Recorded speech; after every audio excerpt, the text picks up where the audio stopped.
चला काही नवीन शिकूया. भावना समजून घेऊयात. आनंद. चला एक नवीन खेळ खेळूया. आनंदाची भावना ओळखायला शिकूया. या खेळासाठी तुम्ही जुनी मासिके, वर्तमानपत्रे किंवा पुस्तकांमधून कापलेली चित्रे वापरू शकता, ज्यात मुले आणि प्रौढांना आनंदाची भावना दर्शवताना दाखवले आहे. रेवांश, आज मी तुला एक मजेदार गोष्ट सांगणार आहे. अनिताची. एक अनिता होती. ती एका गावात राहत होती आपल्या आईवडिलांबरोबर आणि ती खूप खुश होती.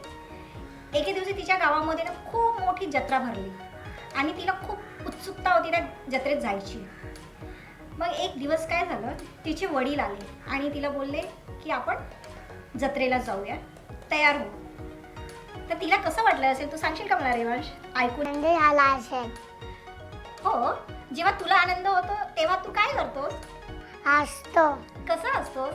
हा हा हा. असं असतोस? अरे वा. आणि कधी कधी तुला आनंद होतो, तू मला सांगशील का? मी माझ्यासोबत खेळते आणि आणि कधी होतो? तेव्हा माझी मम्मी मला गिफ्ट देते. रेवांश, तू मला सांगशील का ही मुलगी आनंदी आहे का? हा, का आनंदी आहे ती? गिफ्ट देतात. हा, तिला खूप सारे गिफ्ट मिळाले आहे, त्यामुळे ती खूप आनंदी आहे. आणि हा आनंदी आहे का? नाही. का? बघ, त्याचे ना गेम पूर्ण झालेला नाही, त्याच्यामुळे कसं ना तो खूप नाराज झालेला आहे. हा आनंदी आहे का? नाही. का? जळतो.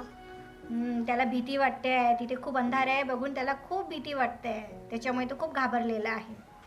हो ना? ही आनंदी आहे का? हो. लक्षात ठेवा की कोणतीही भावना योग्य किंवा चुकीची नाही. प्रत्येक परिस्थितीत प्रत्येकाला वेगळे वाटते.